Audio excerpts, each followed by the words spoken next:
नमस्कार, good afternoon students. कैसे हो आप सभी? फर्स्ट क्लास है हमारी केंद्रीय विद्यालय के लिए। सब्जेक्ट है हमारा पीजीटी इकोनॉमिक्स। अब पिछली क्लास हमारी हिस्ट्री की थी, इसलिए जुबान पे क्या आ गया, हिस्ट्री आ गया। कोई बात, जल्दी से कनेक्ट हो जाइए बच्चों, फिर अपनी क्लास शुरू करेंगे। कितने बच्चे ऐसे हैं जो लाइव क्लास ही लगा रहे हैं या लगाएंगे, उनको केवीएस का कोई पिछला एग्ज़ाम देने का अनुभव है, या कम से कम पिछले प्रीवियस ईयर के क्वेश्चन पेपर देखे हुए? एग्ज़ाम नहीं दिया कोई बात नहीं, कुछ बच्चे अपीयरेंस भी होते हैं भाई, वो भी आएंगे। पोस्ट ग्रेजुएशन आप कर चुके हो, बीएड भी कर चुके हो, तो कुछ बच्चे एग्ज़ाम दे चुके हैं, कुछ बच्चे एग्ज़ाम देख रहे हैं। तो कितने बच्चों को एक्सपीरियंस है, और जो एग्ज़ाम है वो क्या सिलेबस की डिमांड करता है ना? आप कभी घूमने जाते हो कहीं भी, पहाड़ी एरिया में, हिल्स में, या बीच एरिया में, या समुद्री क्षेत्रों में घूमने जाते हो, तो प्रॉपर तैयारी करके जाते होगे, है ना? कपड़े कैसे ले जाने हैं भाई, गर्मी का सीज़न है या सर्दी का सीज़न है, जा रहे हो मसूरी में या किसी दर्रे में, या आप अपना नॉर्थ ईस्ट में किसी भी क्षेत्र में जा रहे हो, और कपड़े आप गर्म लेके नहीं गए, तो क्या हाल होगा? मर जाओगे सर्दी से। प्लानिंग करते हो, आइडिया लगाते हो, सोशल मीडिया का ज़माना है, पूरा बुकिंग देखते हो, होटल भी ऑलरेडी बुक हो जाते हैं आजकल, तो सारी चीज़ें करते हो ना आप, हैं? कि भाई कौन सा रास्ता है, शॉर्ट रास्ता कौन सा है, गूगल मैप से आप पूरा पूछते हो कि भाई ये जो गूगल मैप है ये हमें बताए कि कौन सा एरिया ठीक है, कौन सा रास्ता ठीक है, और क्या पॉइंट है, हैं? तो पेपर के बारे में इतनी तैयारी करते हो। ये तो पता चल गया केवीएस के एग्ज़ाम आ गया, लेकिन एग्ज़ाम का पैटर्न क्या है, एग्ज़ाम का सिलेबस क्या है? तो जब भी कोई भी किसी भी आप अब तैयारी कर रहे हो केंद्रीय विद्यालय संगठन, है ना? तो अब जब आप बात कर रहे हो अब पीजीटी इकोनॉमिक्स की, ये सब्जेक्ट ही ऐसा है कि अपने आप में इस सब्जेक्ट का एक खासियत होती है, ये सारा सब्जेक्ट जो है वो अंडरस्टैंडिंग, कंसेप्ट, इन दो चीज़ों पर, पिलर पर डिपेंड है प्योर सब्जेक्ट। हालांकि ऐसा नहीं है कि इस सब्जेक्ट में वही आपको फैक्ट्स नहीं पढ़ने, लेकिन फैक्ट्स की तुलना में किसकी वैल्यू ज़्यादा है?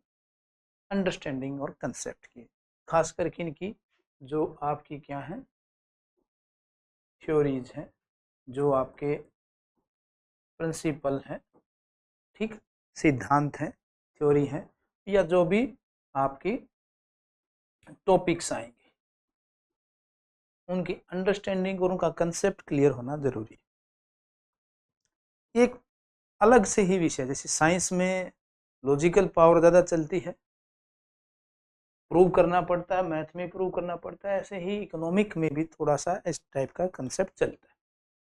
जब आप पीजीटी की बात करते हो तो किसी भी एग्जाम को आपको क्लियर करना है, तो उसकी तीन चीजें आपको क्लियर पता होना कि क्या क्या पता होना चाहिए। एक, उस एग्जाम का पैटर्न क्या है, यानी कि उस एग्जाम का तरीका क्या। दूसरा, उस एग्जाम का सिलेबस, पाठ्यक्रम क्या है, ठीक। ये दो चीजें तो आपको पता होना चाहिए। जैसे अभी आप घूमने की प्लानिंग कर रहे हो, तो आपको मसूरी जाना है, गोवा जाना है, तो गोवा में कौन से सीजन में जाना चाहिए, आप तुरंत गूगल बाबा से पूछोगे, बताइए हमें गोवा में कौन से सीजन में जाना चाहिए। बोलने से आजकल सब कुछ होता है ना? बड़े मज़ेदार बातें बताएंगे आपको। और तीसरा जो आपको पता होना चाहिए वो है बच्चों PYQ, previous year question paper. कितनी चीज़ें आप जानते हो इसमें से, कितनी जाननी चाहिए? ये तीनों चीज़ें मिलाकर आपकी क्या बनाएंगी, रणनीति। उसी हिसाब से आप क्या डिसाइड करोगे, अपना टाइम टेबल। जब आप टाइम टेबल डिसाइड करते हो बच्चों, तो आप ये देखते हो कि इनमें कौन सा विषय आपका कमजोर है और कौन सा विषय आपका मजबूत है ना। उसी हिसाब से आप क्लासिफिकेशन करते हो। कई बच्चे ऐसे होते हैं कि भी जो विषय आपके मजबूत होते हैं, जो टॉपिक आपके मजबूत होते हैं, उन्हीं पे ज़्यादा फोकस करते हैं। कुछ की रणनीति ऐसी होती है कि जो विषय मजबूत नहीं होते, जो कमज़ोर होते हैं, पहले उनको घेरते हैं। करने दोनों, आपको ध्यान रखना, जो कमज़ोर टॉपिक है वो भी पूरे करने हैं और जो मजबूत है वो भी पूरे करने हैं। इस रणनीति में दो सूत्र हैं आपके, आर और पी। ये आर एंड पी क्या है? आर का मतलब रिवीजन, आपको बार बार रिवीजन करना पड़ेगा। पी का मतलब है प्रैक्टिस, अभ्यास करना पड़ेगा। ये दो चीजें पूरी कर लो, आपको एस मिल जाएगा। एस का मतलब सक्सेस। आर और पी इक्वल टू एस। इन दोनों के बिना, चाहे आप मेरे से पढ़ लो चाहे भगवान से पढ़ लो, कोई फायदा नहीं है। समझे? तो रिवीजन जरूर करना है, प्रैक्टिस जरूर करनी है। ये देखना है कि पी वाई क्यू आप कितने सोल्व कर पा रहे, है ना। पैटर्न में आपको पता ही है कितने क्वेश्चन आएंगे, नेगेटिव मार्किंग है या नहीं है ये पता है आपको, ये एग्जाम पैटर्न क्या है। तो केवीएस के एग्जाम में आपके देखो, कहीं करंट अफेयर के भी क्वेश्चन है, कहीं साइकोलॉजी के भी है। तीसरा जो पार्ट आपका वो सब्जेक्ट का होगा। ठीक, उसके हिसाब से आपके जो पाठ्यक्रम है वो कितने भाग में डिवाइड है, जो सिलेबस है।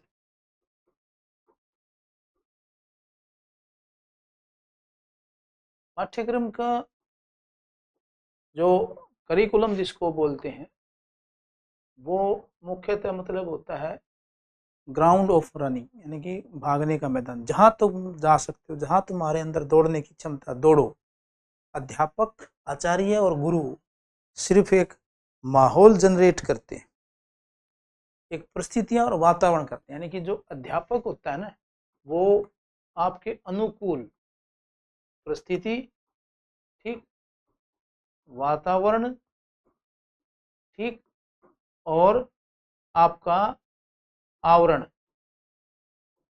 ऐसा बनाता है इस पाठ्यक्रम के लिए कि जो आपका स्वाभाविक ज्ञान है, जो स्वाभाविक ज्ञान है, जो आपका सामर्थ्य है, जो आपकी क्षमता है, वो आपके अंदर ही है। यानी कि आपके अंदर तो वो इनबिल्ड ही है। टीचर तो सिर्फ क्या करता है, इन चीजों का निर्माण करता है, और ये सब है क्या आता है फिर आपका बाहर। बाहर आने का मतलब कोई घटक थोड़ी है जो अंदर से बाहर निकलेगा। बाहर आने का मतलब क्या है, आपका परफॉर्मेंस। ठीक है, परफॉर्मेंस का मतलब आपका हिंदी में बोले तो क्या, निष्पादन।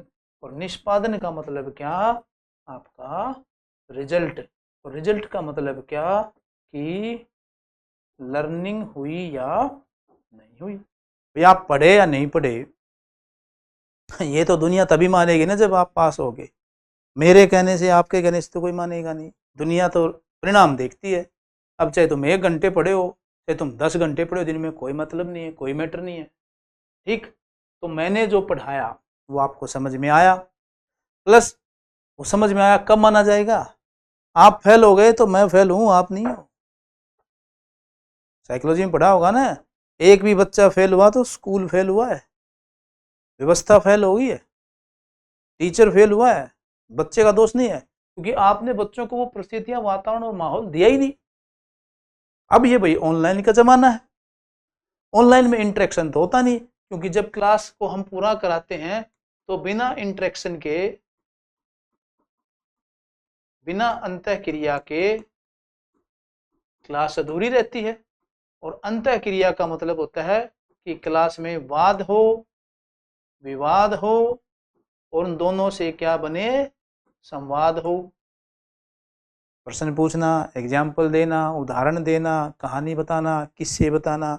अब आप मेरे सामने होते तो हम बातचीत करते। अब आप ये चीजें आप थोड़ा सा बेसिक हम बता रहे हैं। साइकोलॉजिकली के यानी कि बिना साइकोलॉजी के कोई सब्जेक्ट चल ही नहीं सकता, चाहे वो कोई भी हो भाई, इकोनॉमिक्स हो, हिस्ट्री हो, पॉलिटी हो, है। तो अब आप पाठ्यक्रम की बात करें तो जो इकोनॉमिक्स का सिलेबस है वो 2 भागों में बटा हुआ आपका। एक आपको क्या पढ़ना है, थोड़ा सा सांख्यिकी है, और दूसरा आपको क्या पढ़ना है, अर्थशास्त्र बेसिक। क्योंकि 12th लेवल में आपको बेसिक इकोनॉमिक्स ज्यादा पढ़नी होती है। और जब सांख्यिकी की मतलब ही क्या है भाई, स्टडी ऑफ डाटा, यानी कि जो आंकड़े हैं उनका स्टडी करना, लेकिन कैसा, वैज्ञानिक विधि हो, साइंटिफिक तरीके से उनका क्या करना, कलेक्शन करना, फिर उनका प्रेजेंटेशन करना, फिर उनमें कोरिलेशन बताना, ठीक। फिर उसके बाद जो है उनको यानी कि सिस्टमेटिक व्यवस्थित करना, जिसमें आपके मीन, मीडियन, मोड, ये क्या है, ये सारे ये थोड़ा बहुत आपका पार्ट आता है, लगभग 20% के आसपास, यानी कि 100 में से 15-16 क्वेश्चन, 10 क्वेश्चन, ऐसा 20 से नीचे नीचे रहता है। दूसरा है आपका बेसिक अर्थशास्त्र, 2 पार्टों में आता है, माइक्रो एंड मैक्रो। जानते हो कि नहीं भाई, ये तो कोई बड़ी महाभारत नहीं है, रामायण नहीं है, हैं? किसी प्रकार की कोई ऐसी बड़ी बात नहीं है कि भाई कि जी ये तो हमें तो पता ही है, आप क्या पढ़ा रहे हो बताओ ना। हम्म आपने कोई अलग से तीर मार दिया अभी तक की क्लास में, वो बताओ सर जी, ये तो हमें पता ही है, सिलेबस का तो हम पता कर लेंगे। बच्चे हर टाइप के होते हैं, ये तो हम नेट भी पता कर लेंगे, पढ़ भी तो नेट पे रही हो, है। तो जो बेसिक इकोनॉमिक्स है ये 2 ही है, माइक्रो और मैक्रो। सबको पता है माइक्रो का मतलब क्या है, मैक्रो का मतलब क्या है, सब जानते हैं। हुँ? लेकिन कुछ बातें ऐसी हैं जो आपको उनसे ऊपर पता होनी चाहिए, है। जैसे इकोनॉमिक्स की जब बात करते हैं, माइक्रो मैक्रो में ही आपका जो पाठ्यक्रम का हम डिवीजन करें, इसमें मॉनेटरी इकोनॉमिक्स भी आ सकती है अलग से, है। तो इसी में मैक्रो के सब पार्ट में ही हम क्या देख सकते हैं, मॉनेटरी इकोनॉमिक्स की बात आ गई। दूसरा इसी में आपके मॉनेटरी के साथ साथ इंटरनेशनल एंड डेवलपमेंट इकोनॉमिक्स भी आ गई। ये थोड़े से इसके सब क्लासीफाई हो जाते हैं, अलग अलग पार्ट हो जाते हैं, है कि नहीं। तो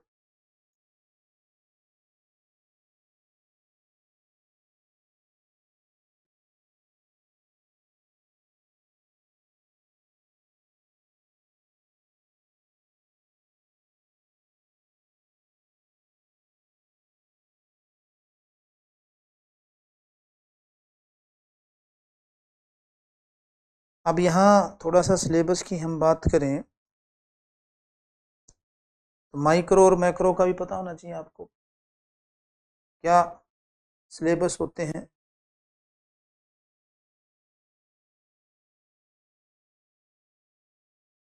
देखो बच्चों, थोड़ा सा इसमें हम क्लासीफाई करें कि माइक्रो के टॉपिक अलग हो जाते हैं, मैक्रो के अलग हो जाते हैं, लेकिन ये बेसिक हम जाते हैं तो पहले तो आपको पता होना चाहिए भाई कि जो आप हो अभी तैयारी कर रहे हो, तैयारी करने के लिए आपने क्या ढूंढा?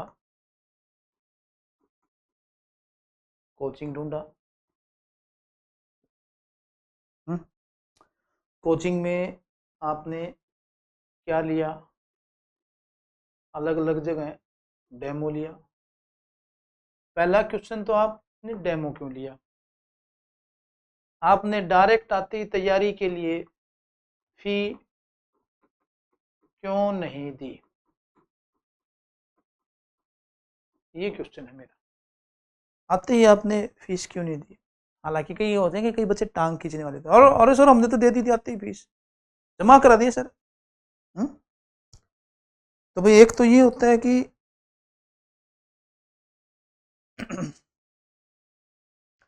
फीस क्यों नहीं दी?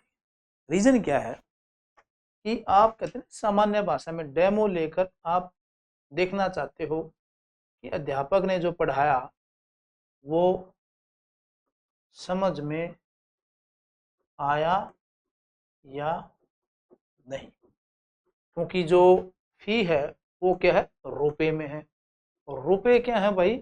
सीमित। अब ऐसा तो है नहीं कि भी आज आपने पैसे दिए, मजा नहीं आया, चल भाई कल दूसरी जगह पैसे दे देते हैं, तो बाप तुम्हें 2 थप्पड़ मारेगा, पिछली फीस दी थी वो कहाँ गई, है कि नहीं? तो आपसे पूछेंगे कि नहीं पूछेंगे घर वाले, पैसे कहाँ गए भाई? ऊपर से जो समझ में आया नहीं आया, तो इसका मतलब आप क्या करना चाहते हो? अपनी संतुष्टि करना चाहते हो। संतुष्टि जो पूरी हो जाएगी तो इसका मतलब क्या हो जाएगी? आपकी आवश्यकता पूरी हो जाएगी। और आवश्यकता पूरी करने के लिए आपके पास सीमित क्या है? साधन है। तो साधन सीमित है, आवश्यकताएं क्या है? असीमित है।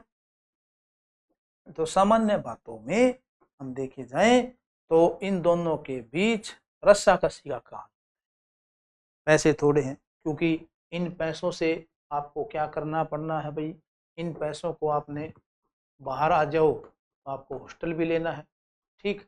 इन पैसों से आपको बुक्स भी लेनी है, इन पैसों से आपको खाने की व्यवस्था करनी है, इन पैसों से आपको आना जाना ये भी व्यवस्था करनी है। और कभी कभी यारों के साथ जाओगे तो थोड़ा सा मनोरंजन हो, यहाँ आए हो, दिल्ली जैसी शहर में रह रहे हो, तो थोड़ा सा घुमा फिरी तो होगी। तो इसका मतलब इन पैसों का आपको यहाँ भी यूज करना है। पैसे थोड़े, घर वालों ने दिए 50,000 रुपये, जा बेटा कोचिंग ले ले। आपने अब यहाँ पर 10,000 रुपये फीस दे दी, बचे 40,000 में ये आपको व्यवस्था करनी है, 40,000 रुपये व्यवस्था करनी। इस व्यवस्था को, इस मैनेजमेंट को ही सामान्य भाषा में क्या कहते हैं बच्चों? इकोनॉमिक्स कहते हैं। कि आप घर से पैसा लेके आए, आपने डेमो लिया, पता किया, सर्वे किया, कहाँ पर कोचिंग कैसी है, पढ़ाते कैसे हैं, समझ में आया नहीं आया? हाँ भी समझ में आया। कई बार आपके मित्र भी कह देते हैं यार सही से पढ़ाते हैं, अच्छा मित्रों से ही पूछते हो, अरे यार मेरा मित्र इसमें तो मैं भी यहाँ पढ़ लेता हूँ, वो भी एक साइकोलॉजिकली सेटिस्फेक्शन का पॉइंट होता है। तो आप वहाँ एडमिशन ले लेते हो। फिर बाकी बचे पैसों में आप क्या करते हो? पीजी देखते हो, हॉस्टल देखते हो, कमरा देखते हो, कपड़े लाते हो, यहाँ पर अपने बिस्तर लाते हो, व्यवस्था करते हो, किताब लाते हो, कुछ फर्नीचर भी लेके आते हो, मेज कुर्सी भी लेके आते हो, आना जाना भी करते हो, खाना पीना भी करते हो। ये सारी चीजें आपकी क्या कहलाती हैं? मैनेजमेंट करते हो।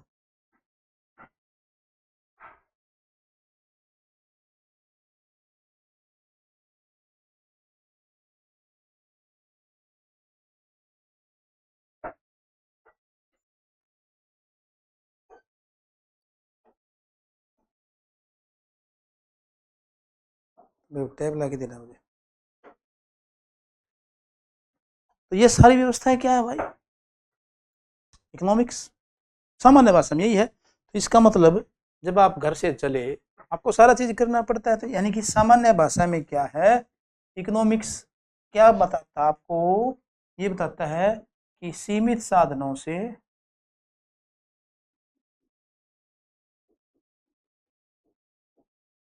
अधिक से अधिक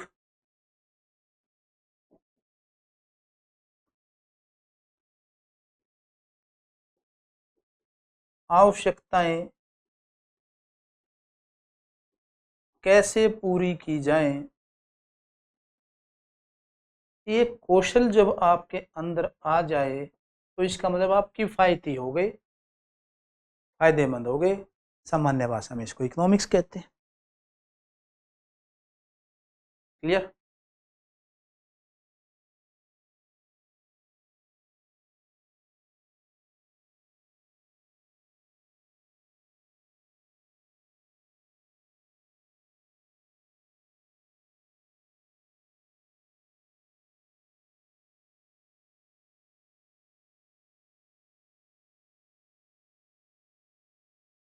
हमारे पास भाई टैब नहीं आया है, मैसेज थोड़े से हम आपके देख नहीं पा रहे हैं कि अगर लाइव बच्चे हो तो हम बातें कर लेते, थोड़ा सा उससे आइडिया हो जाता है भी कितने बच्चे लाइव आए हैं और कोई दिक्कत तो नहीं आ रही बच्चों में। क्योंकि अंतः क्रिया भी मैंने बताया भाई, साक्षात तो हम है नहीं आमने सामने, तो कम से कम इंस्ट्रूमेंट के माध्यम से इंटरेक्शन कर ले कि अभी तक जो बताया, जो समझाया, कुछ पल्ले पढ़ाया नहीं पढ़ा, क्योंकि मुझे पता तो होना चाहिए ना आप लोगों को समझ में आया नहीं आया। तो उसके बिना तो फिर काम कैसे चलेगा। पढ़ाई तो तभी फायदेमंद हो सकती है जब आप मुझे ही बताओ कि हाँ सर समझ में आ गया। बिना समझ में आए मैं आगे कैसे चलूँ। और कुछ लोग ऐसे भोंदू होते हैं जिनको समझ में नहीं आता कि कब क्या करना है, उनको रिप्लाई करने की वो भी नहीं होती समझ कि कोई टीचर है वो वेट भी कर रहा है। तो पता तो होना चाहिए ना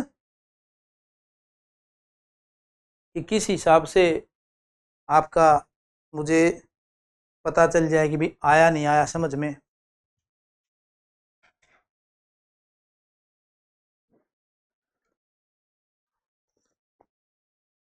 अच्छा, ये तो एक बेसिक चीज बताया भाई, इकोनॉमिक्स समझ में आया या नहीं आया। तो इकोनॉमिक्स का मतलब क्या है कि आपने पैसे दिए भाई एज ए स्टूडेंट, मैं एज ए कोचिंग ओनर हूं। तो आप देखो, आप स्टूडेंट हो,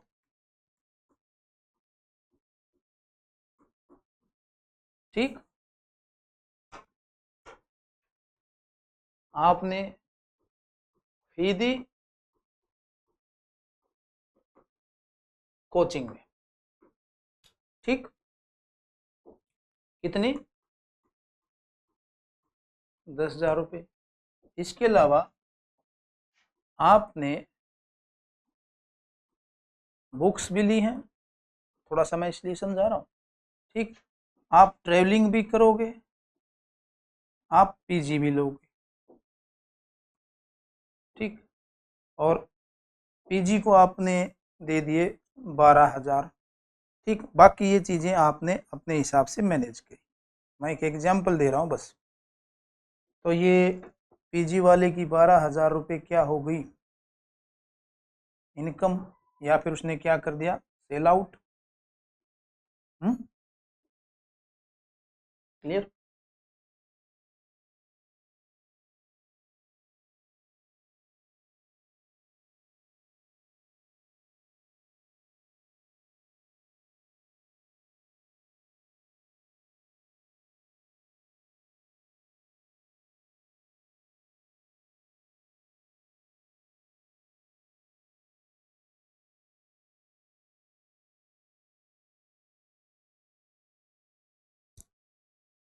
अब ये जो 10,000 रुपये हैं भाई, आप एक स्टूडेंट हो, ऐसे ऐसे 100 स्टूडेंट हो, तो 10,000 गुना 100, ये कोचिंग की क्या हो जाएगी, इनकम, कोचिंग की इनकम होगी। हम्म? इस इनकम से बिल्डिंग का रेंट जाएगा, सैलरी दोनों की जाएगी, teaching staff, non teaching staff की सैलरी जाएगी, ठीक है, कुछ इलेक्ट्रिसिटी बिल भी जाएगा, और जो बचेगा वो क्या होगी, आपका प्रॉफिट होगा। ये प्रॉफिट जैसे जैसे बढ़ता जाएगा वैसे वैसे एक और क्या होगी, ब्रांच खुलेगी। उस ब्रांच में फिर क्या होंगे, स्टाफ होगा। स्टाफ होगा तो इसका मतलब क्या होगी, जॉब होगी। जॉब होगी तो इसका मतलब उनको क्या मिलेगी, सैलरी मिलेगी। सैलरी होगी तो उनकी क्या बढ़ेगी, इनकम बढ़ेगी। इनकम बढ़ेगी तो वो क्या करेंगे, एक्सपेंडिचर बढ़ेंगे। और एक का एक्सपेंडिचर दूसरे की इनकम होता है। ये सारा ताम झाम कैसे काम कर रहा है भाई, हैं? यानी कि ये जो सारा सिस्टम मैंने समझाया, चाहे एक स्टूडेंट हो, चाहे 100 स्टूडेंट हो, चाहे एक ब्रांच हो, चाहे 2 ब्रांच हो, वो आपके सिटी में भी है, वही आपके डिस्ट्रिक्ट में भी है, वही आपके स्टेट में भी है, वही हमारे पूरे देश में भी है, और वही पूरी दुनिया में भी है या नहीं है? आप केवीएस की तैयारी कर रहे हो, दुनिया कोई इंजीनियरिंग की तैयारी कर रही है, कोई लंदन जाने के लिए टेस्ट की तैयारी कर रहा है, कोई ब्रिटेन जाना, किसी को अमेरिका जाना है, किसी को ऑस्ट्रेलिया जाना है, किसी को डॉक्टर बनना है, किसी को आईएएस बनना है तो सारी चीजें वही है ना। तो इसका मतलब पूरी दुनिया में क्या ये चीजें फ्री में हो रही हैं? ये सारी आपकी क्या हैं कि ये सारी आपकी क्या कहलाती हैं, कोई खरीद रहा है, कोई बेच रहा है, ये सारी आपकी क्या कहलाती हैं बच्चों, इकोनॉमिक एक्टिविटीज। भाई आपने बुक खरीदी तो बुक पे भी स्टाफ होगा, बॉय होगा, है ना, बुक वाले की दुकान की किराया होगा, बिजली का बिल होगा, सैलरी होगी। पीजी खरीदा, ट्रेवलिंग ऑटो वाले को किराया दिया, उसमें तेल भी डलता है, वो तेल वाले के पास जाएगा। तो ये सारा लेन देन किसके माध्यम से हो रहा है, सारा मनी के माध्यम से हो रहा है। अब आप यहाँ 2 बोरी अनाज ले आओ, 2 बोरी गेहूं ले आओ, लो जी हमारी फीस ले लो। कहाँ रखूंगा भाई मैं, थोड़े दिन में तो बोरियां ही बोरियां होंगी, स्टूडेंट तो बाहर होंगे। तो इस प्रकार ये सारी एक्टिविटीज इन सब जगह पर कैसे हो रही हैं,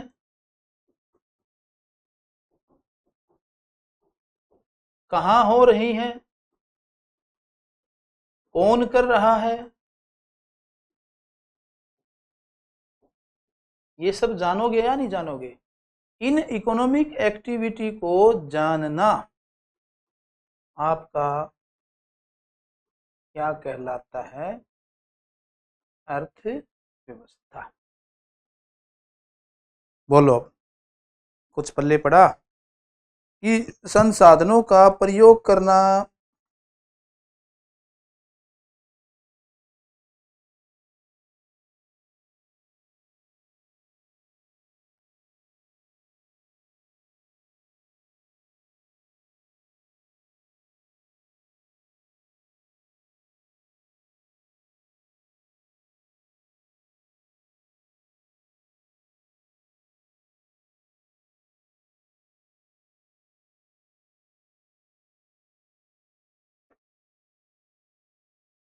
इन सब साधनों का प्रयोग करना, लिमिटेड साधनों का प्रयोग करना है, संसाधनों का ऐसे प्रयोग करना कि कम से कम रिसोर्स से, यानी कि minimum input maximum output, economics है। और ये इकोनॉमिक्स में ये एक्टिविटियां कैसे हो रही हैं, एक राज्य में, एक देश में, एक जिले में, दुनिया से बाहर पूरी दुनिया में लेन देन कैसे हो रहा है, वो जानना आपका इकोनॉमिक कहलाता है। ठीक, तो जो आर्थिक, इसमें देखो अब आर्थिक गतिविधियों में क्या होता है बच्चों, आपका उपभोग, विनिमय, बचत। ठीक, तो उपभोग, विनिमय, बचत हुआ है, आय हुआ, रोजगार कैसे है ना, किस किस को वेतन दिया जा रहा है, कैसे दिया जा रहा है, ये सारी आपकी इकोनॉमिक एक्टिविटी है। और ध्यान रखना, इकोनॉमिक एक्टिविटी वही मानी जाएगी जो किसी गुड्स और सर्विस का प्रोडक्शन करती हो, किसी गुड्स व सर्विस का क्या करती हो, प्रोडक्शन करती हो, तो ही वो इकोनॉमिक एक्टिविटी मानी जाएगी। अगर मैं अपने बच्चे को पढ़ाऊं, मैं उससे फीस थोड़ी लूंगा। अगर कोई डॉक्टर अपने बच्चे को सुआ लगाए, इंजेक्शन लगाए, तो कहने का चल इंजेक्शन बाद लगाऊंगा, 500 का दे पहले, ऐसे हो सकता है क्या? कोई गृहिणी अपने घर में काम करे, झाड़ू पोछा करे, और आते ही पति को छाती पे चढ़ जाए पैसे तो पहले झाड़ू पोछा निकाला है, ऐसे निकालो। तो ये इकोनॉमिक एक्टिविटियां नहीं मानी जाती क्योंकि हम घर में अपना काम कर रहे हैं।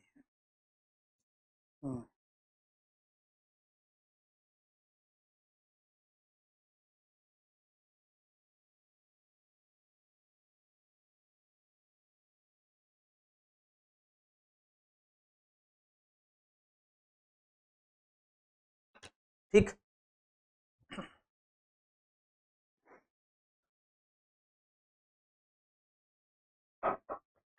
तो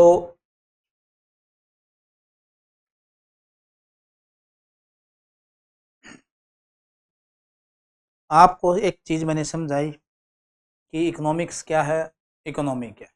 ठीक। तो अब बात करते हैं कि इकोनॉमिक्स अर्थशास्त्र, इकोनॉमी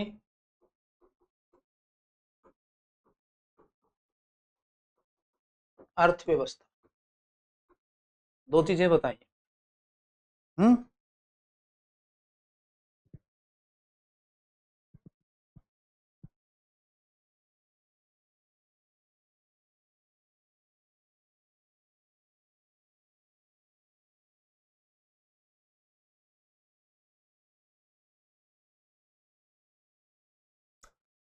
अर्थशास्त्र अभी बताया, साधनों का इनपुट मिनिमम, आउटपुट मैक्सिमम, सारी चीजें समझते हो, ग्रेजुएट कर चुके हो, पोस्ट ग्रेजुएट कर चुके हो।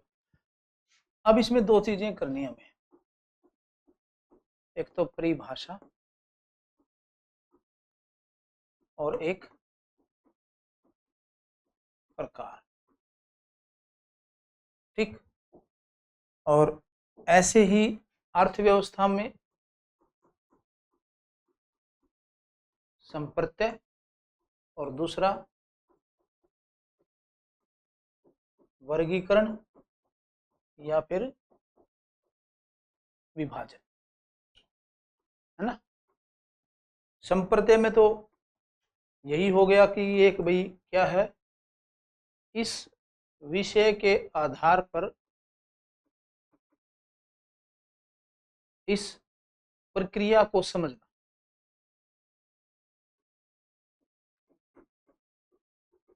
ये तो हम नॉर्मली चीजें हैं, जानते हैं कि भाई डेवलपमेंट क्या है, मॉनेटरी इकोनॉमिक्स क्या है। अब ये प्रकार में आपके बेसिकली दो आ जाएंगे, क्या कि माइक्रो एंड मैक्रो।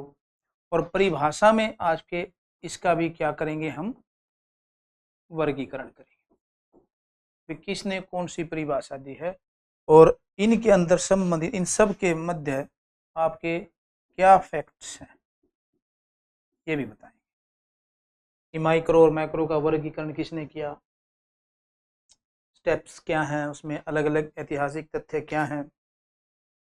ठीक। तो ये चीजें पढ़ेंगे।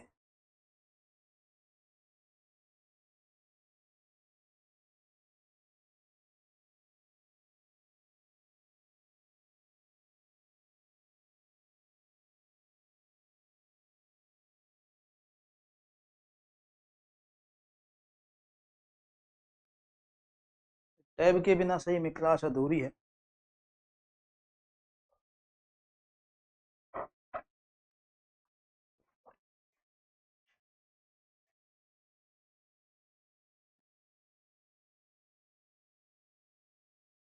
चलो अब कुछ परिभाषाओं का हम वर्गीकरण करें और कुछ हम क्लासिफिकेशन करें। जो थोड़ा सा हम देखें, एक basic intro, micro and macro सबको पता है, बताने की जरूरत नहीं है। किसी एक इकाई का अध्ययन, एक पूरी अर्थव्यवस्था का अध्ययन, यानी कि एक उपभोक्ता, कोई एक बैंक या किसी एक राज्य की मांग, आय या व्यय की क्या करना, स्टडी करना, ये आपका माइक्रो कहलाता है, सबको पता है। और इसमें संपूर्ण अर्थव्यवस्था का अध्ययन करना,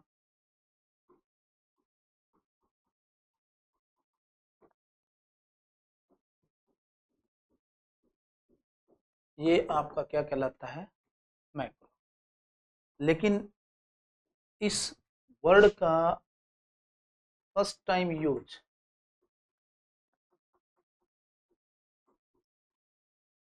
और इस वर्ड का यूज और इसी वर्ड को फेमस, दोनों के अलग अलग फैक्ट है।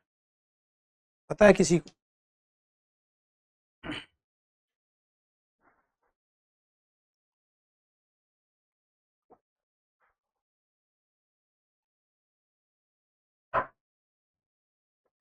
किसी को ही पता हो?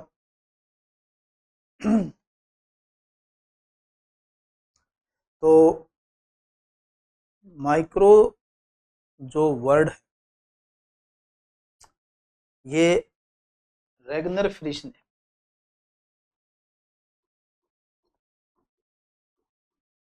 यूज किया था 1933 में। और रेगनर फ्रिश ने यूज तो किया, लेकिन आपको पता हो कि ये जो माइक्रो और मैक्रो दोनों वर्ड, ये जो माइक्रो वर्ड है वो प्राइस डिटर्मिनेशन, कीमत निर्धारण के संबंध में यूज हुआ था।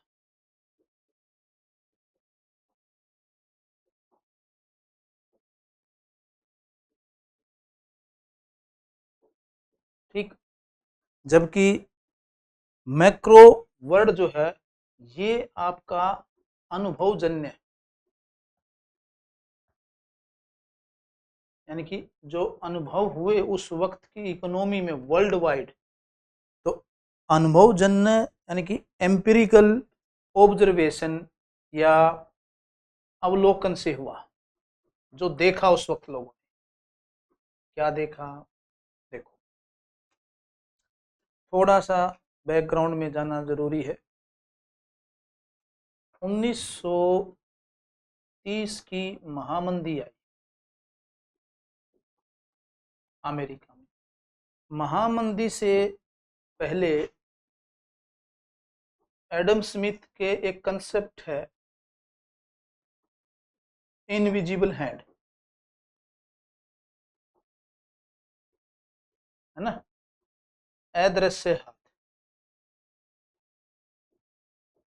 उसका कहना था कि इस कंसेप्ट का कि भाई बाजार में सरकार के हस्तक्षेप की जरूरत नहीं है, यानी कि जो बाजार है इसमें जो डिमांड एंड सप्लाई है वो इनविजिबल हैंड की तरह काम करती हैं, और स्वतः जो हो इकोनॉमी जो है वो संतुलन में आ जाती,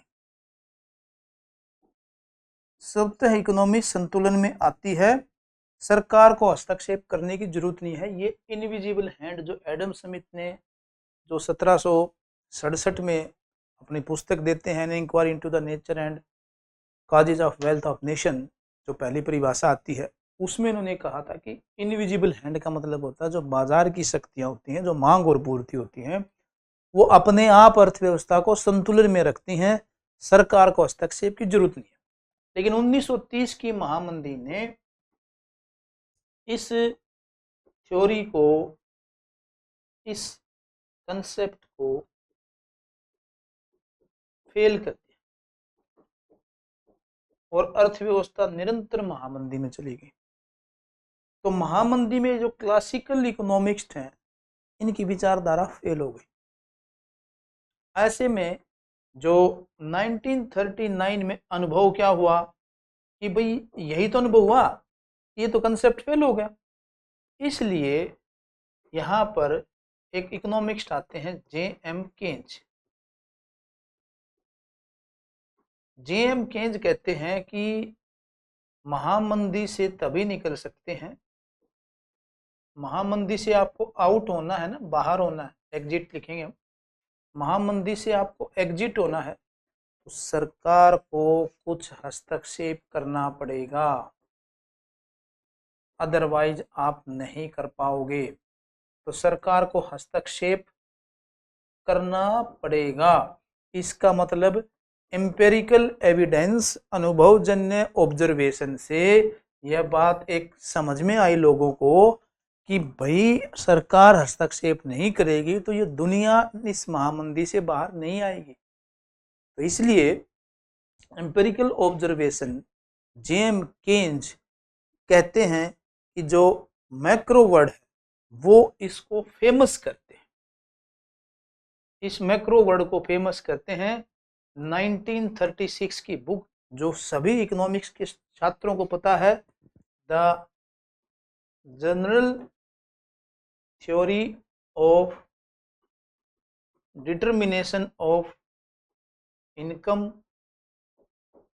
employment and rate of interest. इस पुस्तक से इकोनॉमिक्स का ध्यान, अर्थशास्त्रियों का ध्यान माइक्रो से बढ़कर विश्व स्तर पर हो गया, राष्ट्र स्तर पर हो गया। वही आपकी किसकी नींव डालता है? मैक्रो की नींव डालता है। यहां तक क्लियर?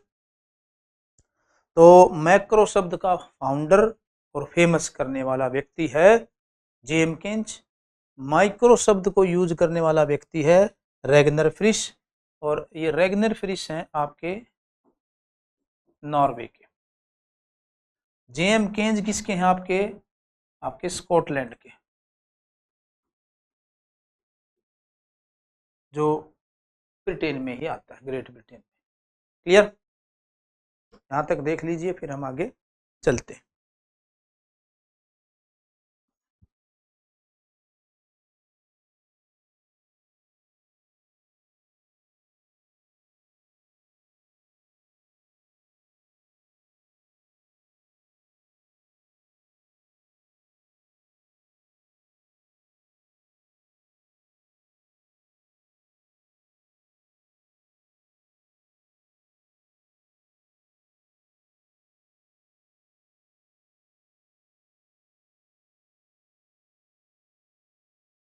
देख लीजिए एक बार, कोई भी डाउट हो तो हम आगे चलते हैं फिर। तो इनविजिबल हैंड का 1930 के महामंदी का माइक्रो और मैक्रो वर्ड का क्या आपस में रिलेशन है, और केन्ज को ऊपर आने में महामंदी ने क्या भूमिका निभाई। कहते हैं कई बार जो होता है अच्छे के लिए होता है।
चले भी आगे। तो माइक्रो और मैक्रो, ठीक।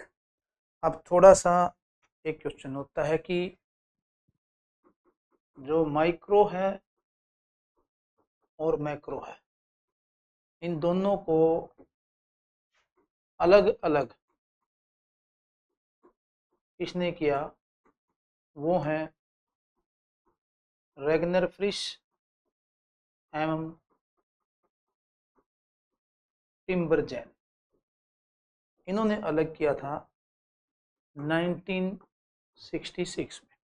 और टिम्बरजन है आपके यूएस के, और ये मैं बता ही चुका हूँ आपके नॉर्वे के। इसलिए इन दोनों को पहली बार 1969 में, कोई है क्या, 1969 में पहला अर्थशास्त्र का नोबेल पुरस्कार मिला।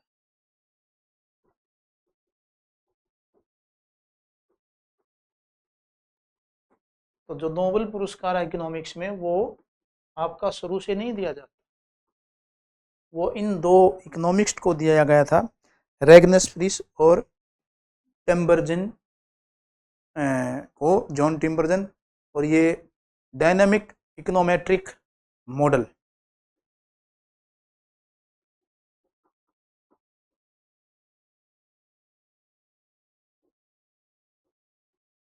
डायनामिक इकोनोमेट्रिक मॉडल के लिए दिया गया था, जिसमें हम ये देखते हैं कि माइक्रो और मैक्रो कैसे अलग हुए। तो माइक्रो है आपका बॉटम अप, यानी कि ये जो दृष्टिकोण है इसका है बॉटम अप सिस्टम। बॉटम का मतलब निम्न स्तर से ऊपर की तरफ, ठीक। और जो मैक्रो है वो है आपका टॉप डाउन। टॉप डाउन का मतलब है ऊपर से नीचे, ऐसे, इस प्रकार। और ये क्या है, ऐसे, यानी कि एक एक को जोड़ता हुआ पूरे देश में, इसमें पूरे देश को ध्यान के रखते हुए, यानी कि इसमें तो मामला चलेगा ऐसे,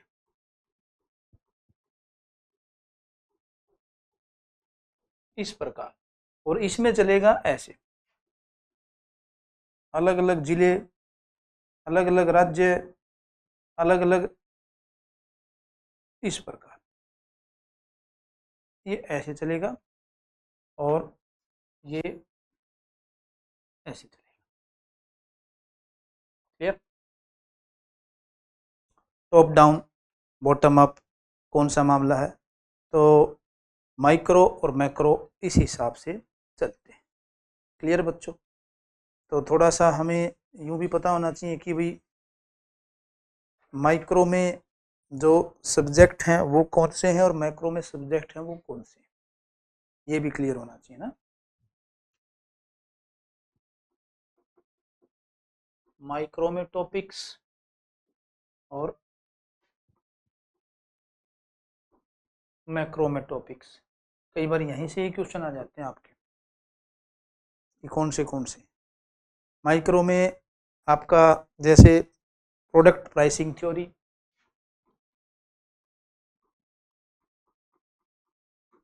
इतनी इंग्लिश तो चलेगी अभी, क्योंकि सब्जेक्ट ही ऐसा है जिसको हम उत्पाद कीमत सिद्धांत कहते हैं।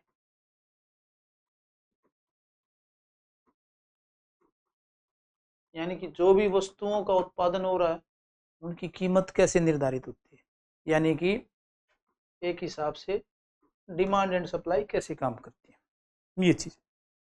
दूसरा है साधन कीमत सिद्धांत।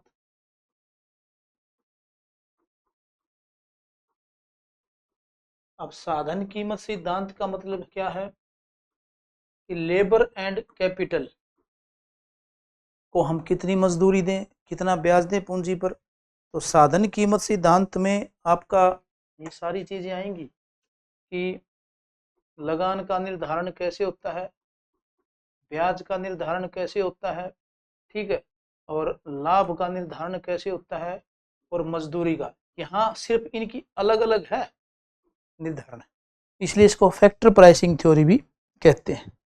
तो वस्तु कीमत में मांग का सिद्धांत और लागत उत्पादन का सिद्धांत दोनों आते हैं।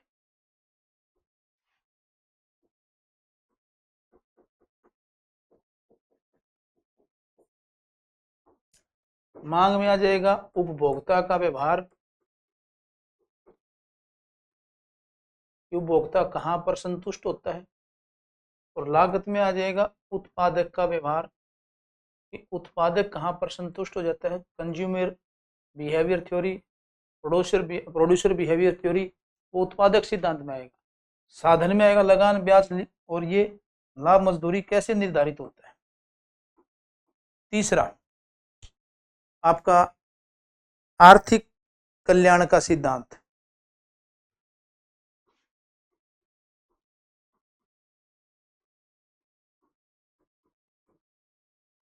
जिसको हम वेलफेयर इकोनॉमिक्स कहते हैं। तो एमए में आपने पढ़ा होगा एजवर्थ बॉक्स, इस टाइप का है, और आइसो कोस्ट और आइसो कर्व इस प्रकार के होते हैं। आपने देखा भी होगा कि कैसे एजवर्थ बॉक्स इस प्रकार टेंजेंट होते हैं। तो ये जो एजवर्थ बॉक्स वाली कंसेप्ट है, ठीक है, 2 × 2 × 2 जो जनरल मॉडल है, जनरल संतुलन सिद्धांत इसी में आता है आपका। ये सारा इसी में आएगा 3, ठीक। और चौथा इसमें है बाजार के प्रकार, माइक्रो में ही है ये सारे। टाइप्स ऑफ मार्केट, यानी कि मार्केट इसे कहेंगे एंड टाइप्स क्या है, बाजार और उसके प्रकार क्या हैं, जिसमें आपके पढ़ेंगे आप कि फर्म्स क्या हैं और उन फर्म्स में संतुलन कैसे निर्धारित होता है। जैसे मार्जिनल फर्म किसे कहते हैं, कॉम्पिटिटिव फर्म किसे कहते हैं, बामोल का सेल्स मैक्सिमाइजेशन मॉडल, ये सारे सिद्धांत इसमें आ जाते हैं। हालांकि हम इसमें साधन कीमत सिद्धांत में चले जाएंगे, उत्पादन कीमत सिद्धांत, ये सारी चीजें आपकी इसमें आती हैं माइक्रो में। अब बात करते हैं हम मैक्रो।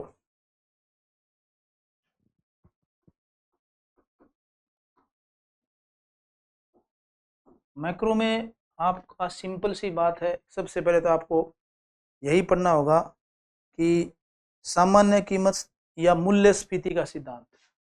हालांकि थोड़ा सा सबसे पहले आपको पढ़ना पड़ता है नेशनल इनकम एंड उसके कंसेप्ट, यानी कि राष्ट्रीय आय और उसकी अवधारणाएं। जैसे आप इसमें पढ़ते हो कि भाई जीडीपी क्या है, जीएनपी क्या है, ये सारी चीजें हैं, एनएनपी क्या है, परचेजिंग पावर पैरिटी क्या है, ये सारी चीजें इसमें पढ़ोगे। दूसरा आप इसमें पढ़ते हो आय एवं रोजगार का सिद्धांत, इनकम एंड एम्प्लॉयमेंट थ्योरी, कि आय और रोजगार का निर्धारण कैसे होता है। जैसे केंज ने कहा, तो आय और रोजगार का जब सिद्धांत पढ़ते हो तो इसमें आप 2 चीजें पढ़ते हो कि कंजप्शन यानी कि उपभोग और निवेश। जब उपभोग और निवेश पढ़ते हो भाई, तो इसमें आपको APS, MPC, MPS, APC, average propensity to consume, marginal propensity to consume, सीमांत उपभोग प्रवृत्ति, औसत उपभोग प्रवृत्ति, सीमांत बचत प्रवृत्ति, औसत बचत प्रवृत्ति, कुल मांग, या फिर एक हिसाब से इन दोनों के हिसाब से आप क्या पढ़ते हो, एग्रीगेट डिमांड थ्योरी, कि समग्र मांग किसे कहते हैं और वो क्या प्रभाव डालती है। और समग्र मांग के साथ ही आप इसमें क्या जोड़ देते हो आगे जाके, गुणक, कि गुणक किसे कहते हैं, वो सारा इसी में आ जाएगा। तीसरा इनकम एंड एम्प्लॉयमेंट के साथ साथ आप पढ़ते हो सामान्य कीमत स्तर या मूल्यस्फीति का सिद्धांत। ध्यान रखना, यहाँ सामान्य कीमत सिद्धांत की बात कर रहा हूं, न कि वस्तु या उत्पाद की कीमत। तो सामान्य कीमत सिद्धांत या मूल्यस्फीति का सिद्धांत,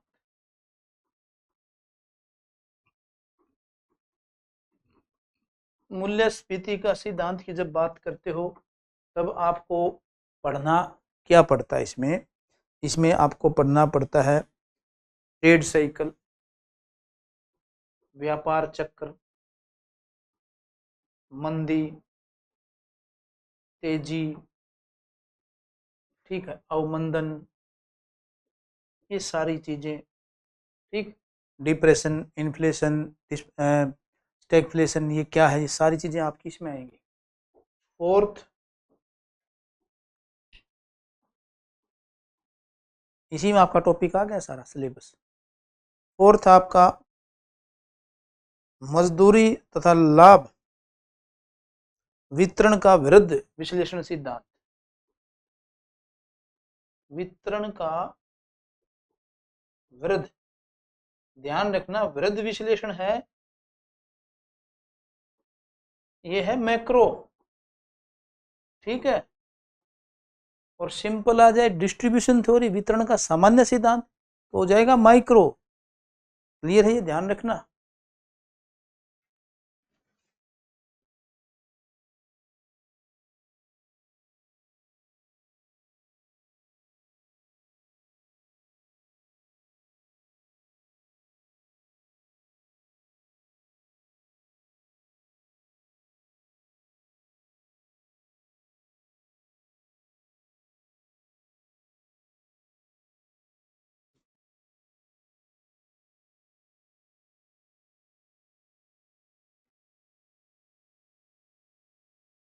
तो वितरण का विरुद्ध विश्लेषण सिद्धांत जो है वो क्या दर्शाता है कि भी वेज एंड प्रॉफिट के जो थ्योरियां हैं अलग अलग,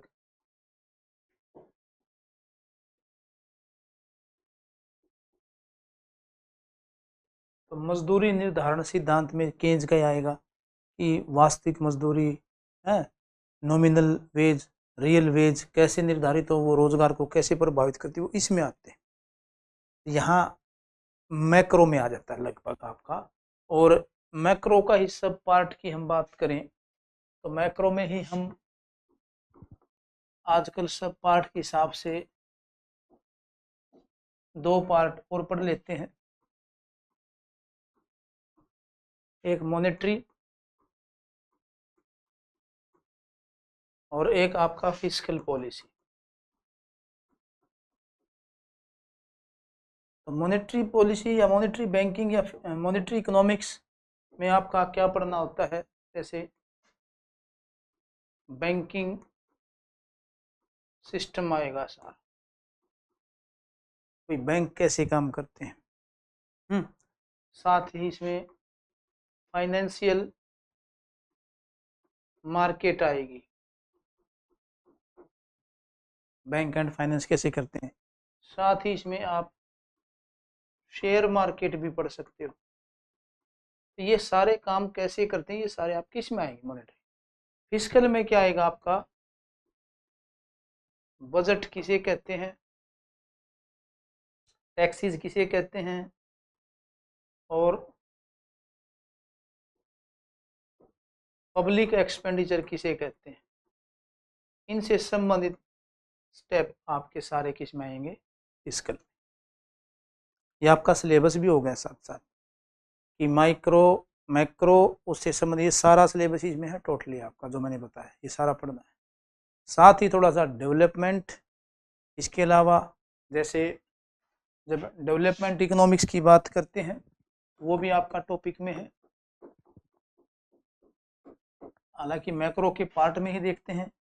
तो डेवलपमेंट का मीनिंग क्या है, ठीक। दूसरा economic and non economic factor क्या है, ठीक। Economic and non economic factor कौन से होते हैं, यानी कि आर्थिक और अनार्थिक तत्व कौन से होते हैं डेवलपमेंट के, इससे संबंधित।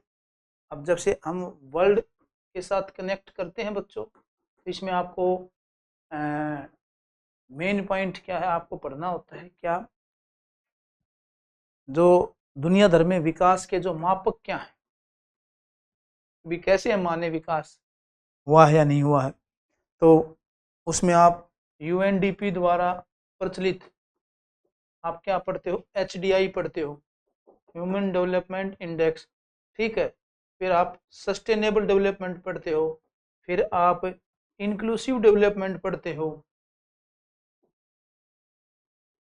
यानी कि सतत विकास किसे कहते हैं और समावेशी विकास किसे कहते हैं, इनका मतलब क्या है, मानव विकास किसे कहते हैं, इसका मतलब क्या है, ये सारी चीजें इसमें आती हैं डेवलपमेंट, ये भी आपके टॉपिक में है। और दूसरा, इन सब का जो भी आपने मैक्रो का पढ़ा है वो इंडियन इकोनॉमी के कॉन्टेक्स्ट में भी पढ़ना है कि भारतीय अर्थव्यवस्था में उनसे क्या लेना देना है। जैसे 5 ईयर प्लानिंग क्या है, नीति आयोग कैसे काम करता है, ठीक है, भारत में पावर्टी कैसे है, भारत में अनएम्प्लॉयमेंट क्या है, ठीक है। ये मैक्रो के जो कॉन्सेप्ट हैं वो इस पार्ट के साथ पढ़ने होते हैं।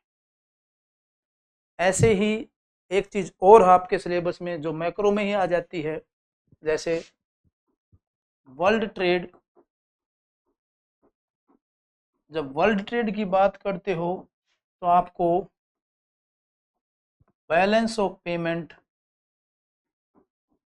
भुगतान संतुलन क्या है, ठीक, और बैलेंस ऑफ पेमेंट के अलावा एक्सचेंज रेट, विनिमय दर किसे कहते हैं, भारत में कौन सी विनिमय दर है, क्या इतिहास है, एक्सपोर्ट एंड इंपोर्ट भारत के कैसे हैं, ठीक है, वर्ल्ड ट्रेड में इंडिया का शेयर कितना है, ये सारी चीजें। और जब वर्ल्ड ट्रेड की बात करते हैं बच्चों तो आपको आईएमएफ का पता होना चाहिए, वर्ल्ड बैंक का पता होना चाहिए और खासकर डब्ल्यूटीओ का पता होना चाहिए। ये कुछ संस्थाएं हैं जो इनसे संबंधित डायरेक्ट या इनडायरेक्ट जुड़ी हुई हैं, ठीक है। बैलेंस ऑफ पेमेंट क्या है, एक्सचेंज रेट क्या है, export and import of India क्या है, वर्ल्ड ट्रेड में हमारा शेयर क्या है, इसके अलावा इंडिया की इंडस्ट्रियल पॉलिसी,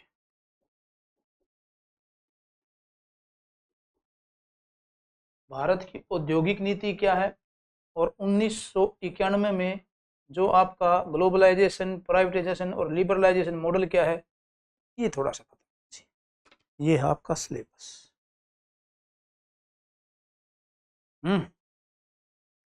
तो सिलेबस भी पता चल गया, माइक्रो और मैक्रो क्या हैं, उनमें क्या क्या पार्ट आते हैं ये भी पता चल गया। कोई भी बच्चा लाइव है तो एक बार हमें बता दे, फिर आगे चलते हैं।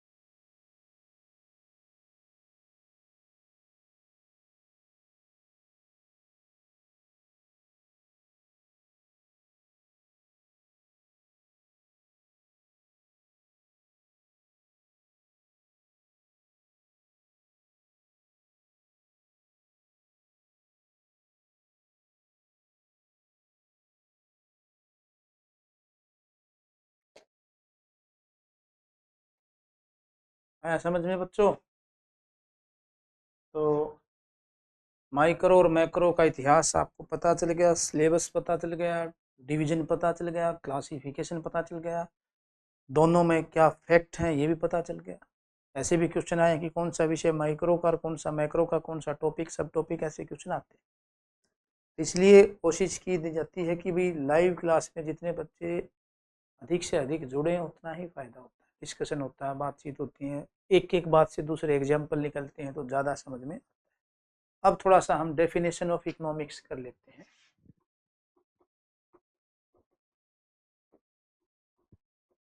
अर्थशास्त्र की परिभाषा।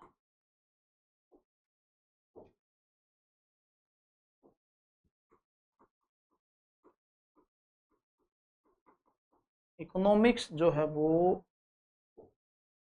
कहते हैं कि इतिहास की जब बात करें तो क्या विषय के रूप में इसको शुरुआत की गई थी और क्या इसका फैक्ट रहा है, यहाँ बहुत इम्पोर्टेंट एक पॉइंट हम आपको बताएंगे।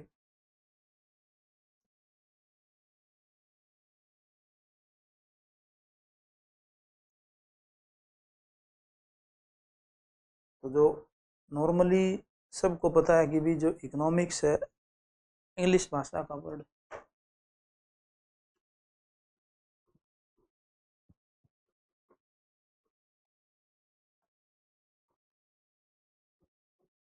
इंग्लिश लैंग्वेज वर्ड है, लेकिन इसमें दो वर्ड जुड़े हुए हैं,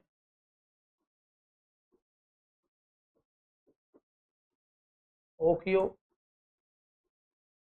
और नोमस हैं।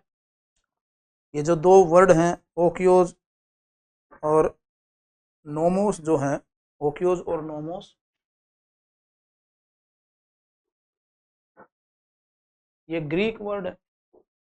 ओकियोज का मतलब होता है डोमेस्टिक, घरेलू, थोड़ा सा शाब्दिक बताना चाहिए। नोमोज का मतलब होता है मैनेजमेंट, यानी कि घर का प्रबंध करना ही इकोनॉमिस्ट कहलाता है। और जो इकोनॉमिक्स है ये अरस्तु का भी नाम जुड़ा हुआ इससे, और इसकी पहली परिभाषा भी आपको पता होना चाहिए।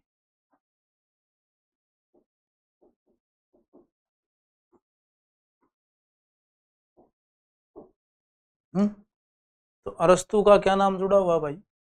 अरस्तु ने क्या किया था कि विषय की शुरुआत राजनीति से अलग करके की थी। इस विषय को राजनीति से अलग किया, जबकि इसकी जो पहली परिभाषा है वो एडम स्मिथ ने दी।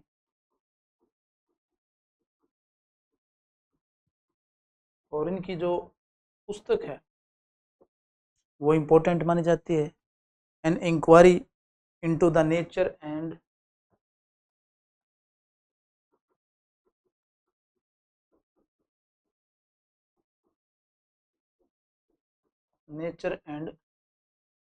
causes of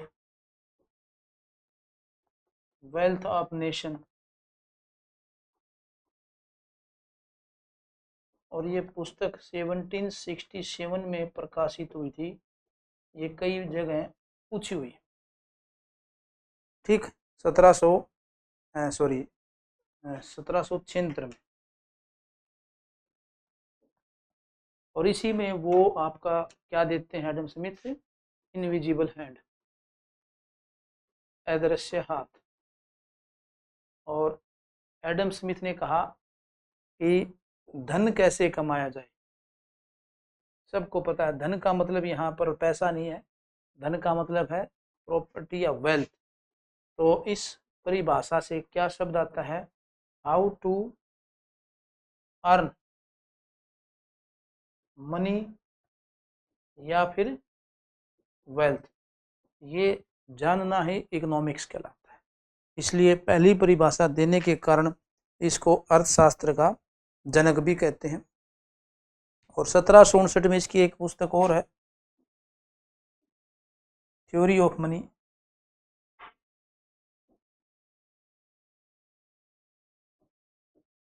ये पुस्तक भी लिखी थी एडम स्मिथ ने। तो एडम स्मिथ जो धन संबंधी परिभाषा के लिए माना जाता है, और सभी ने क्या माना, इसमें कुछ और भी क्या अर्थशास्त्री हैं, वाकर, यानी कि धन संबंधी परिभाषा में दूसरे हैं वाकर। इनकी पुस्तक है पॉलिटिकल इकोनॉमी। ये भी कहते हैं धन कमाना ही इकोनॉमी गलत। तीसरे हैं जेबी से, जो से का नियम आपको याद हो, पूर्ति अपनी मांग का निर्माण स्वयं करती है। तो जेबी से जो है वो भी धन से संबंधित है। और तीसरे हैं सीनियर, चौथे। तो ये सारे इकोनॉमिक्स्ट क्या कहते हैं कि धन कैसे कमाया जाए, यही क्या कहलाती है, इकोनॉमिक्स। और ओकियो और नोमस ये आपके लैटिन भाषा के वर्ड हैं, सॉरी लैटिन भाषा के शब्द हैं। यहाँ तक कोई भी डाउट हो? हम्म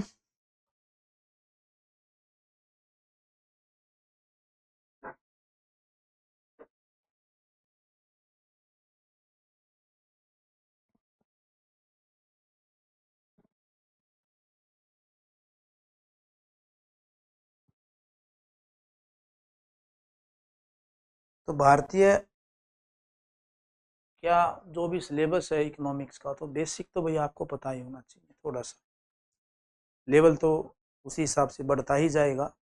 तो पहली परिभाषा दी, इनविजिबल हैंड को मानते हुए धन कैसे कमाया जाए, हाउ टू अर्न मनी। लेकिन धन कमाने के साथ साथ कुछ और भी अर्थव्यवस्थाएं हैं कि टारगेट क्या है आपकी ज़िंदगी का, लाइफ का लक्ष्य क्या, भाई आराम, जीवन संतुष्टि पूर्वक। ये जो टारगेट है ये सिर्फ धन कमाने से पूरा हो जाएगा क्या? और भी तो जरूरत होती है, बीमारी ना हो, भूखा ना मरे, बेरोजगार ना रहे, बहुत सी चीजें होती हैं लोगों की। तो जीवन का जो टारगेट है वो पूरा नहीं है, आयाम पूरा नहीं है धन कमाने से। यानी कि साथ ही साथ का पैसा पास का, पैसा पास है तो काम आएगा, वरना बैंक में तो पड़ा रहेगा। तो लाइफ का लक्ष्य है कल्याण हो किसी भी तरह। तो जो सेकंड डेफिनेशन है अर्थशास्त्र की, जब धन संबंधी अर्थव्यवस्था की परिभाषा पूरी नहीं मानी गई, तो कल्याण ही जीवन का लक्ष्य है, वेलफेयर होना चाहिए। लेकिन अब घुमा फिरा के जाएं भाई आज के जमाने में, तो धन बिना क्या बातों से कल वेलफेयर होगा क्या? हुँ? तो वेलफेयर ऑफ इकोनॉमिक्स की जो डेफिनेशन है वो दी आपकी मार्शल ने, ये सेकंड डेफिनेशन कि Marshall principle of economics book में ये डेफिनेशन देते हैं।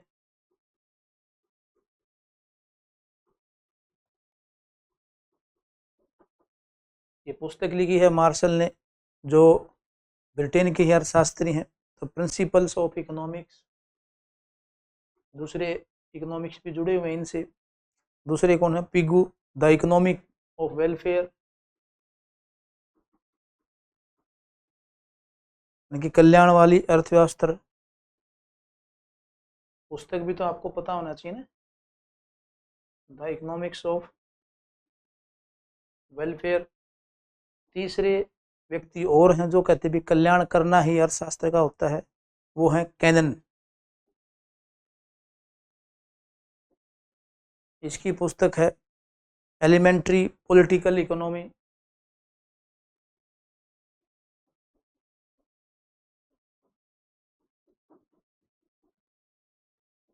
तो ये कहते हैं कि जीवन में कल्याण की पूर्ति कैसे हो, कल्याण कैसे हो। अब कल्याण का मतलब क्या भाई? किसी की अच्छी कोठी बंगला हो उसके लिए तब कल्याण हो, किसी के लिए 2 वक्त की रोटी मिल जाए तो ही कल्याण है, किसी के लिए बढ़िया पद हो प्रतिष्ठा हो तो कल्याण हो, किसी के लिए हीरे जवाहरात दौलत धन संपदा हो तो कल्याण है, किसी के लिए निरोगी काया टेंशन फ्री जीवन मस्त हो, गांव में एक छोटा सा घर हो तो भी कल्याण है। तो अलग अलग पैमाने। अब तीसरा पॉइंट आ गया कि भाई कल्याण होगा कैसे, साधन होंगे, उनका सही ढंग से यूज होगा, साधन पहले ही कम है। तो जो तीसरी परिभाषा आई है, थर्ड डेफिनेशन, वो है आपकी दुर्लभता संबंधी परिभाषा।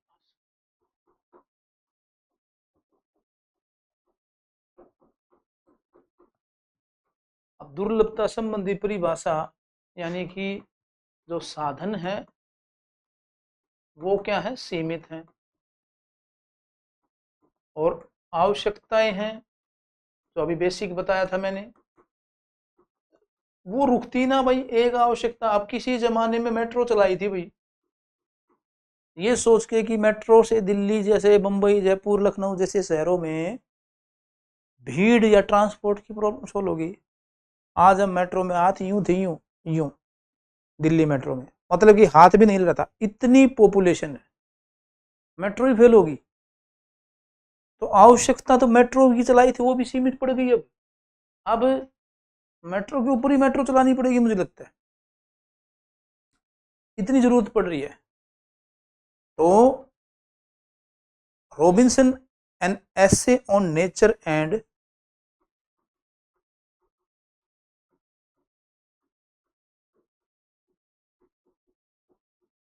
An essay on the nature and significance of economics.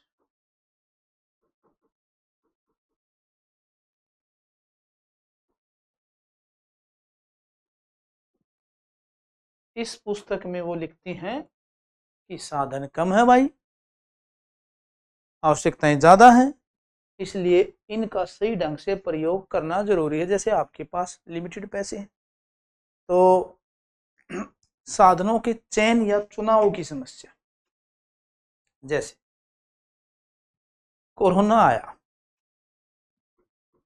है ना, कोरोना में जब लॉकडाउन लगा,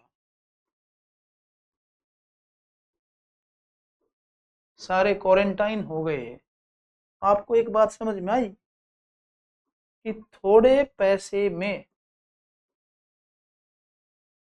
कैसे काम चलता है।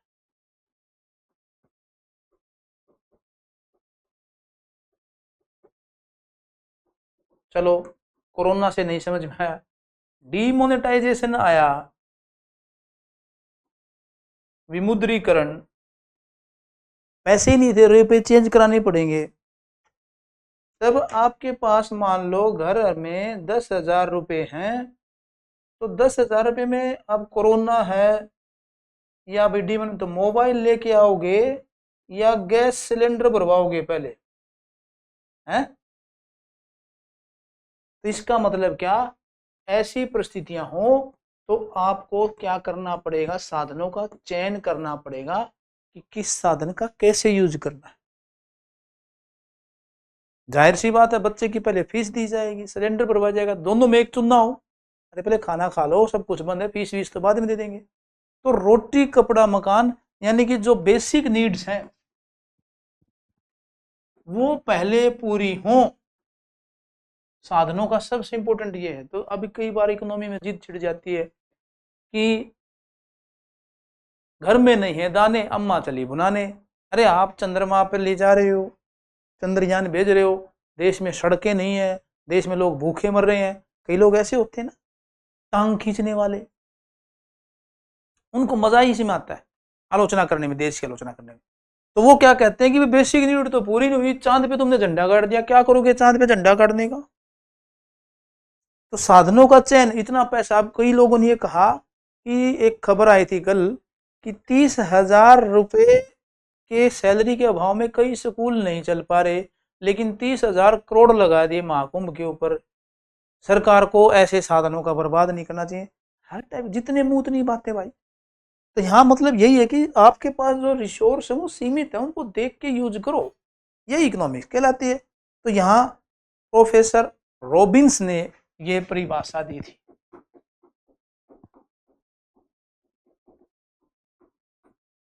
जो 19 ये भी आपकी लगभग 1936 में ही है, यूएसए के प्रोफेसर रॉबिन्सन भी बोल देते हैं इनको।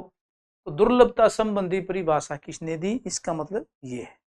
फिर बोले कि भाई कल्याण भी हो गया, दुर्लभता भी होगी, धन भी हो गया, इनको सबको मिला दो ना, तो एक आ जाता है विकास संबंधी परिभाषा कि भाई इकोनॉमिक का मुख्य काम है विकास करना, डेवलपमेंट करना। अब डेवलपमेंट का मतलब क्या है, सिर्फ जीडीपी, जीएनपी या नेशनल इनकम बढ़ जाए, लेकिन साक्षरता का क्या हाल है भाई, जनसंख्या का क्या हाल है, अभी मैंने बताया जनसंख्या घनत्व का क्या हाल है? आपकी राजनीति में आपकी रुचि है या नहीं है, ठीक है, महिलाओं को क्या अधिकार हैं, उनके पास क्या स्वतंत्रता है ना, जीवन के मूल्य कहाँ है, नैतिक मूल्य कहाँ है, शिक्षा कहाँ है। तो ये सारी चीजें जब हों, ये कैसे करनी है, तो इसका मतलब आपका पैसा कहाँ यूज हो, कैसे यूज हो, तो ये विकास केंद्रित परिभाषा है। और पॉल ए सैमुअल्सन ने ये परिभाषा दी थी सबसे पहले।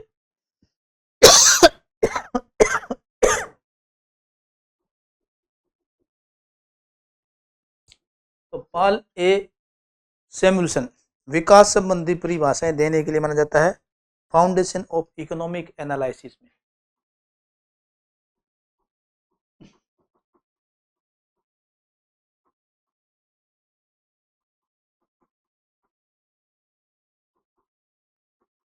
इस पुस्तक में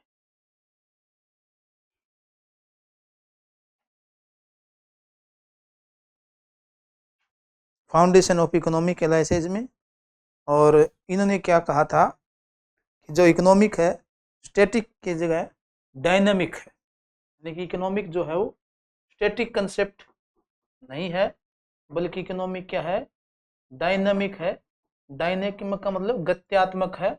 गत्यात्मक का मतलब क्या हुआ, जो चर हैं उन चरों में बदलाव आता रहता है।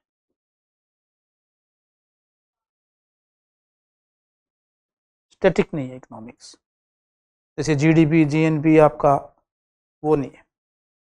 तो आज हमने आपको बेसिक चीज़ें क्या बताई, इकोनॉमिक्स क्या है, माइक्रो क्या है, मैक्रो क्या है, दोनों के विषय क्या हैं, टॉपिक्स सब टॉपिक्स क्या हैं, सिलेबस क्या है, साथ में इकोनॉमिक्स की परिभाषाएं कब कब कौन सी हैं और किसने दी हैं।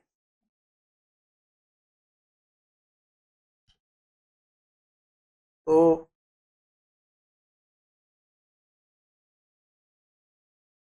कैसे कैसे